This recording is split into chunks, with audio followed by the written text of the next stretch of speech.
पर, प्रॉपर्टी पर पहले गरीब आदमी का हक है।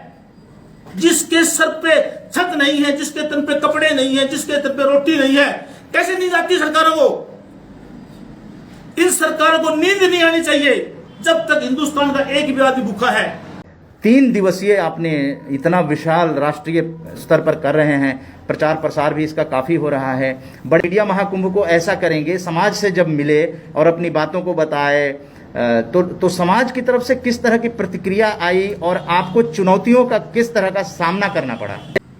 एक बार सत्ता में आ जाए, चाहे विधायक हो चाहे सांसद हो, अगर उसका हिसाब करके देख लो, मैंने 20 लोग ऐसे देखे हैं जो उनके खुद बयान है, उनके इंटरव्यू है, वो ये कहते थे भाई साहब जब मैंने चुनाव लड़ा तो मेरे पास 50,000 रुपए भी नहीं थे। सत्ता के 5 साल के बाद उनके पास हजारों करोड़ की संपत्ति मिलती है। क्यों नहीं सरकारें हिसाब लेती? नहीं ले सकती, क्योंकि सब एक ही है। आज इस देश में कोई ऐसी सरकार है जो घोषणा करे कि पूर्व एमएलए, पूर्व सांसदों के भत्ते बंद किए जाएंगे? सरकारें जाती हैं, सरकारें आती हैं, नए तरीके से लूटने का तरीका ढूंढ लेते हैं, तरीका बदल के काम वही करते हैं। आज का तंत्र सब ईमानदारी का लेबल लगा के आते हैं। शेर की खाल में भेड़िए भी नहीं मिलते।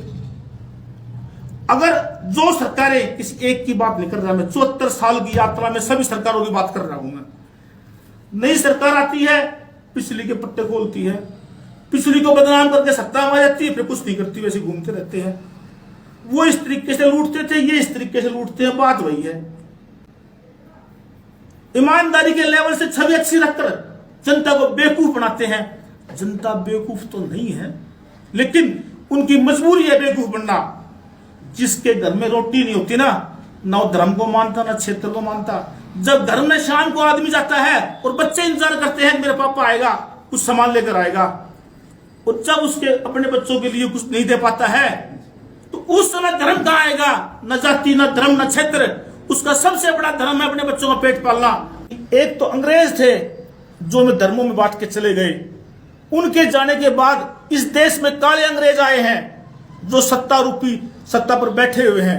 उन्होंने हमें जातियों में विभाजित कर दिया। ये हरिजन है, ये ब्राह्मण है, ये जाट है, ये नाई है, ये धोबी है। क्यों बांटा गया हमें? क्योंकि उनको सत्ता चाहिए थी।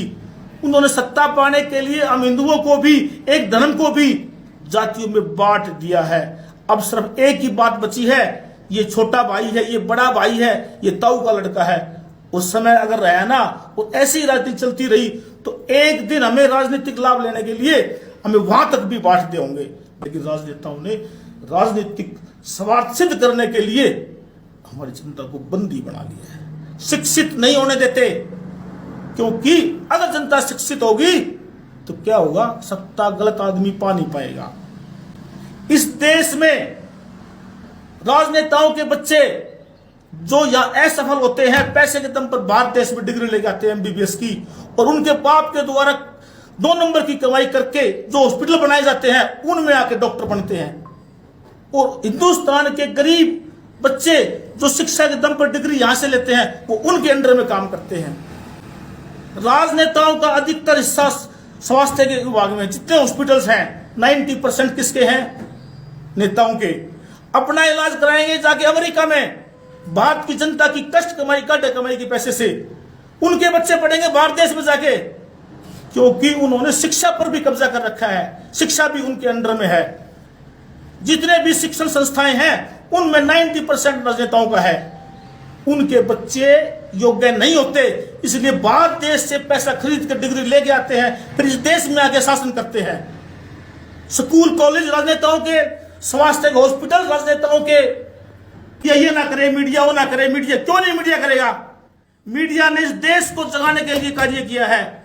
इस देश को आजाद कराने के लिए कलम के सिपाहियों ने अपनी जान की बलिदान देकर, कुर्बानी देकर एक अलग जगाया था, देश के प्रति प्रेम जगाया था, लोगों में क्रांति की लहर जगाई थी। भगत सिंह को भी प्रेरित किया गया था देशभक्ति कर पाने के लिए। वो हमारे जो पत्रकार साथी थे, जो आदर्श थे इस पत्रकार जगत का, वो एक मील का पत्थर थे इस राजनीति का, जो एक मैल इकट्ठा किया गया है। उनके भूल गए हम बलिदानों को? नहीं भूल सकते। मीडिया के किसी कर्मी की कोई आवाज सुनी जाती नहीं है। आरोप कौन लगाएगा? जिसके काम की मीडिया नहीं है, जिसका मनोरथ हल नहीं हुआ वो कहेगा एक ही रास्ता है, मीडिया में राजनीति करनी। और अधिकतर घरानों ने, राजनीतिक घरानों ने, उद्योग घरानों ने मीडिया पे कंट्रोल कर लिया है। 80% मीडिया के घराने राजनेताओं और उद्योगपतियों के अंडर में है। मात्र 10% पत्रकार बचे हैं जो इस देश को चला रहे हैं और जो जान पर खेलकर घोटाले उजागर कर रहे हैं। लाख आरोपों के बावजूद भी मीडिया भाई, जितने भी स्कैंडल आउट होते हैं, कहां से होते हैं? मीडिया वाले करते हैं, पत्रकार करते हैं।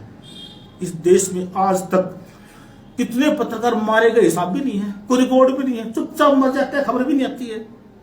एक पत्रकार के घर में रोटी है या नहीं है, उसके बच्चे पढ़ रहे हैं या नहीं है, उसके बच्चों की फीस घर में है या नहीं है, वो घर से कैसे आया है, किसी को कोई चिंता नहीं।